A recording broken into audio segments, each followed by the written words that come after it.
Hi, வணக்கம் மக்களே. எல்லாம் எப்படி இருக்கிறீங்க? தமிழக மக்களுக்கான ஒரு கேள்வி. உங்களோட வீட்டுக்கு யார் சரி நம்பி வந்தா அவங்களுக்கு நீங்க துரோகம் செய்வீங்களா? செய்ய மாட்டீங்க. யாருமே செய்ய மாட்டாங்க. அதே மாதிரி தான் உங்களை நம்பி இளைய தளபதி விஜய் 200 கோடி சம்பளம் உச்சத்திலிருந்து வந்த என்று சொல்லி கேலியா பேசினாலும் அவர் உண்மையிலே உச்சத்திலிருந்து வந்திருக்கிறாரு. இதெல்லாம் விட்டுட்டு உங்களுக்காக வேண்டி வந்திருக்கிறாரு, மக்களுக்கு ஏதாவது செய்யணும்னு சொல்லிட்டு. ஸோ இன்னும் குறுகிய நாட்கள் தண்ணிக்குது. நம்பிக்கை துரோகம் செய்திடாதீங்க. அந்த மனுஷனை நம்ம சினிமாவில இருந்துட்டு நம்மளாவே சந்தோஷமா இருந்துட்டு நம்மளாவே வாழ்ந்துட்டு நம்மளாவே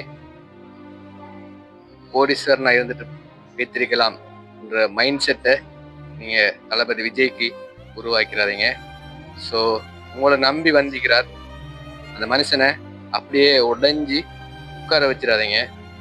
நம்பி வந்ததுக்கு நல்லா வச்சு செஞ்சுட்டுங்க என்று இருக்காம எப்படியாவது மக்கள் சிந்திச்சு அதிகமான வாக்கு வித்தியாசத்துல தளபதி விஜயை வெற்றி பெற செய்வீங்கன்னு சொல்லி நான் நம்பிட்டிருக்கிறேன்.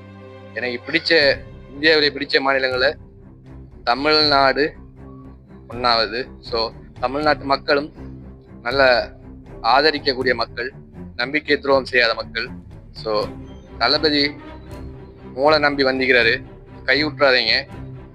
இந்த வாய்ப்பை மிஸ் பண்ணிட்டு திரும்பவும் சினிமாவில் வைத்து தளபதியை நீங்க நோண்டியாக்க வைத்திடாம அவரை வெற்றி பெற செய்யணும்னு சொல்லிட்டு நாங்கள் உங்களுக்கு சப்போர்ட் பண்ணி தரோம்.